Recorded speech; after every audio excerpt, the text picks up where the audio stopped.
Dance, acting और खूबसूरती, इन तीनों का मिलाप और उनका उचित उपयोग बहुत ही कम एक्ट्रेसेस में पाया जाता है।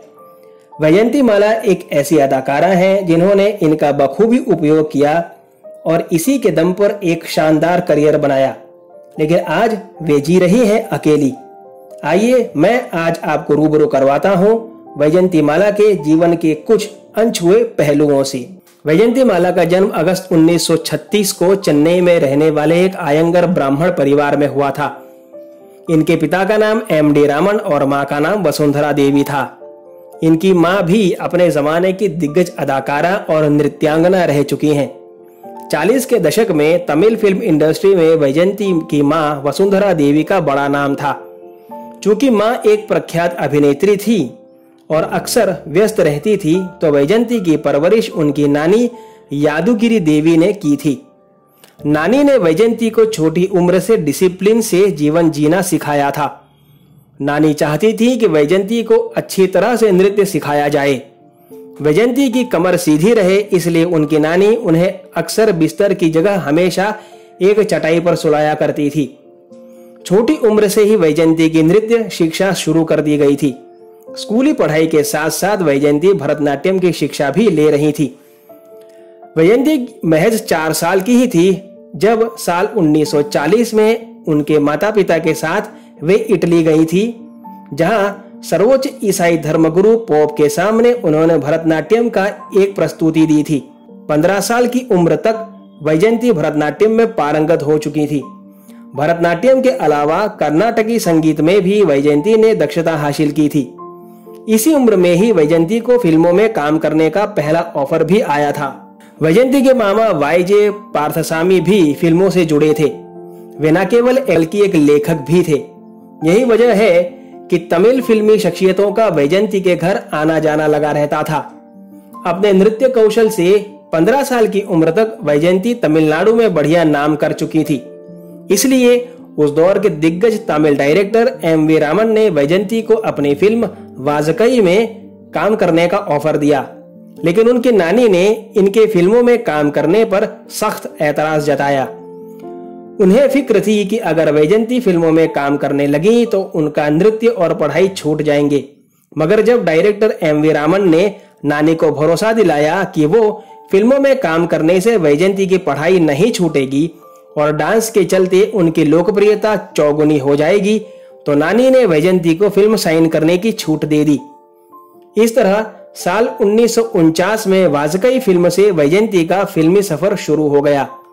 अगले साल यानी 1950 में वैजयंती ने जीविथम नाम की एक तेलुगु फिल्म में काम किया और फिर साल 1951 में आई वो फिल्म जिसने वैजयंती माला को हिंदी सिनेमा में एक जबरदस्त और मजबूत शुरुआत दिला दी।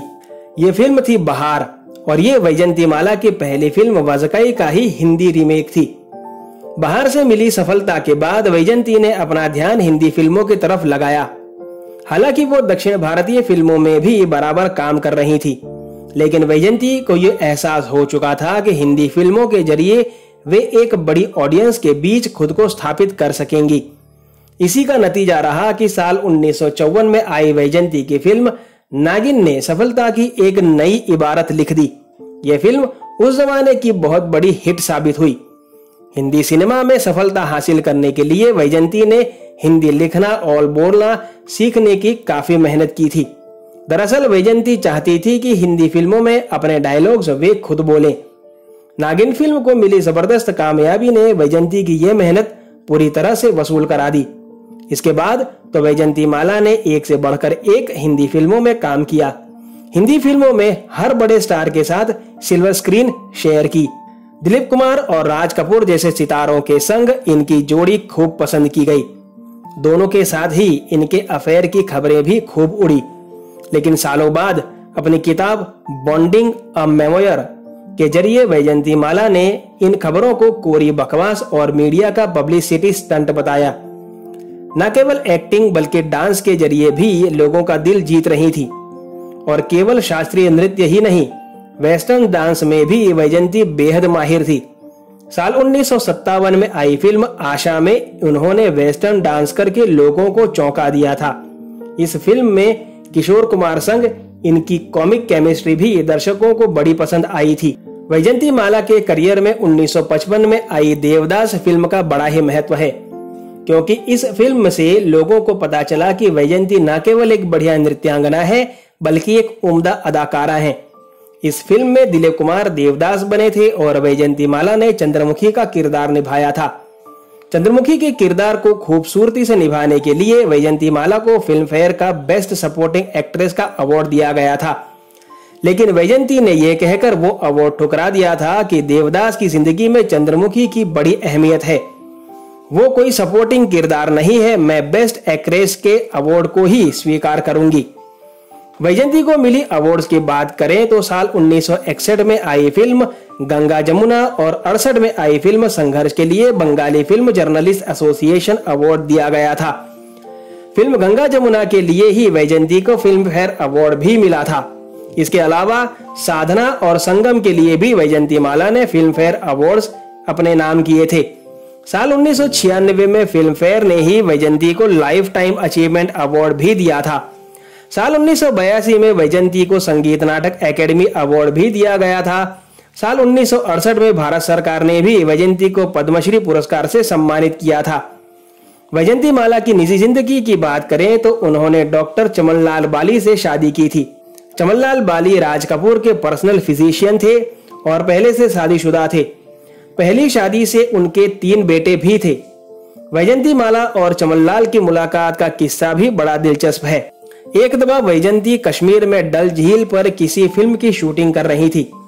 इस सीन के दौरान वैजयंती माला डल झील में गिर पड़ी और बीमार पड़ गईं। उन्हें तत्काल मुंबई लाया गया। इत्तेफाक से वैजयंती माला का इलाज डॉक्टर चमनलाल बाली ही कर रहे थे। इलाज के दौरान वैजयंती माला और डॉक्टर चमनलाल बाली की दोस्ती हुई और फिर दोस्ती प्यार में बदल गई। डॉक्टर चमनलाल ने अपनी पत्नी को तलाक दे दिया और फिर वैजयंती माला व डॉक्टर चमनलाल बाली ने शादी कर ली। इस तरह वैजयंती माला बन गई वैजयंती माला बाली। वैजयंती माला का एक बेटा है जिसका नाम है सुचिंद्र बाली और वो भी एक एक्टर है। सुचिंद्र बाली साउथ फिल्म इंडस्ट्री का एक बड़ा नाम है। हालांकि सुचिंद्र ने हिंदी फिल्मों से अपना करियर शुरू किया था, लेकिन हिंदी सिनेमा में उन्हें कामयाबी नहीं मिल पाई। साल 1986 में वैजयंती डॉक्टर लाल बाली ये दुनिया छोड़कर चले गए थे। वैजयंती माला ने पॉलिटिक्स में भी काफी नाम कमाया है। इंदिरा गांधी के सपोर्ट से वैजयंती माला ने साल 1984 में साउथ चेन्नई सीट से कांग्रेस के टिकट पर चुनाव लड़ा और सांसद बनी। 1989 में एक बार फिर वैजयंती माला इसी सीट से सांसद बनी थी। वैजयंती माला की उम्र अब 87 साल की हो चुकी है। उम्र के इस पड़ाव पर आकर उन्होंने खुद को सोशल लाइफ से पूरी तरह दूर कर लिया है और वे अब अकेले जीवन जी रही हैं।